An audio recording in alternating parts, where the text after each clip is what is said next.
dibdamiska ciidanka booliiska Soomaaliyeed oo aan ugu mahad celinayno gacantii ay siiyeen ciidanka booliiska Soomaaliyeed muddadii la qabtay dibdamiska oo ay ayaamo soo socotay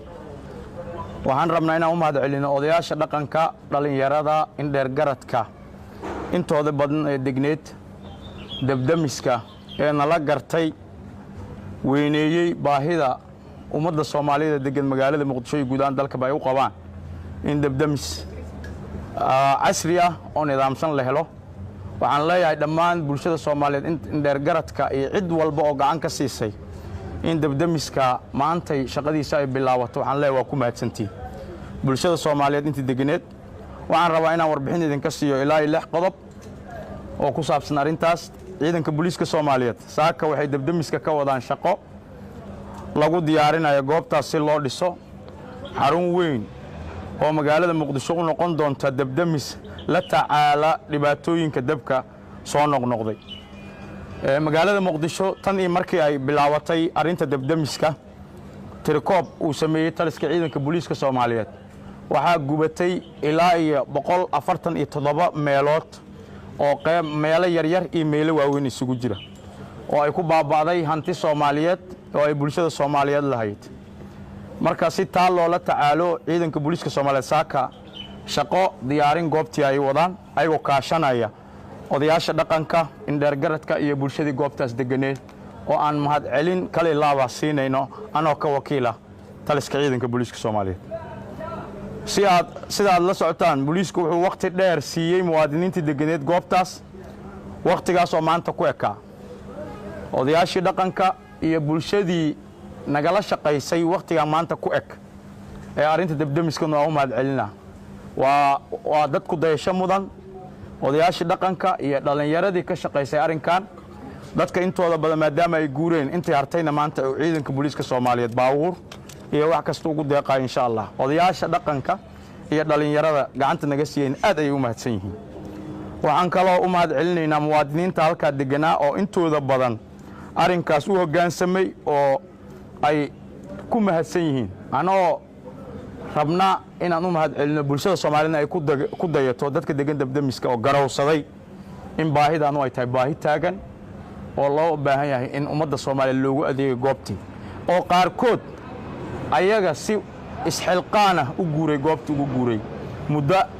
horaba ka guuray kuwii u dambeeyayna shalay iyo darad ay ka guureen inta hartayna maanta uu booliiska gacan siinayo oo ay wada shaqaynayaan bulshadii ciidanka booliiska Soomaaliyeed sidoo kale waxaa jira dad kooban oo goobtaas ku haray oo maanta ciidanka booliiska Soomaaliyeed intooda howlgalka ku jirta caawinaysa oo gacan ku siinaysa sidii ay si nabada alaabtoodii ku faqsan lahayn oo ku guuri lahaayeen maalmaha soo socda goobtan waxaa la bilaabi doonaa dhismaheedii dibdamiska oo aan rajaynayo in uu xal u noqon doono dhibaatooyinka aan soo sheegnay 140 ka meel ee gubatay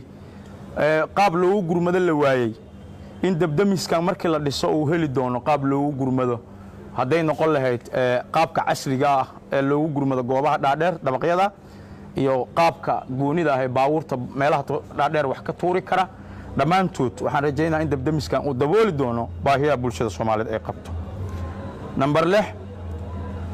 waxaan aad ugu mahad celinaynaa intii gacan naga siisay in goobta hawshan lagu guuleysto ay bulshada u hoggaansanto ama awaamirta ka soo baxda dawladeena hawshan oo aad dareemi kartaan culayska ay lahayd balse waxaa noo fududeeyay dadka deegaanka oo garowsaday u hoggaansamay awaamirta dawladda oo aan leeyahay mahad celin ballaaran maanta aan ka daalayn inaan u mahad celiyo bulshada Soomaaliyeed ee garowsatay in dhulkan dibdamiska ah baahidiisa ay taagan tahay markaan la shirnay tusinay dhibaatooyinka magaalada ka jira tusinay dibdamiska baahida loo qaba waxay garowsadeen si mutadawacnimo inay goobtaas u baneeyaan waxaan leeyahay bulshada Soomaaliyeed inteedii arinkaas gacanta ku lahayd waxaan anoo ka wakiila taliska ciidanka booliiska Soomaaliyeed waxaan idin siinaynaa mahad celin ballaaran waxaan rabaa inaan saxaafadda ka codsado inay la shaqeeyaan ciidamada ku jira shaqadaas u hoggaansamaa ama awaamirta ay siin doonaan ciidanka saxaafaddana waxaan leenahay dibdamisku bulshada deganeed iyo booliisku way wada shaqeeyeen wuu dhamaaday dhismihiina waa la bilaabayaa inay ka shaqeeyaan wanaag ay gacan siiyaan bulshada horumarkeedii tusaan dabdamiska baahida loo qabo naftirkeeda insha Allah saxaafaddu waxaan ka codsanaa inay la shaqeeyaan ciidamada awaamirtooda u hoggaansamaan waana mahadsantihiin waa mahadsantihiin awaamirta ciidamada ka soo baxan u hoggaansama aad u mahadsantihiin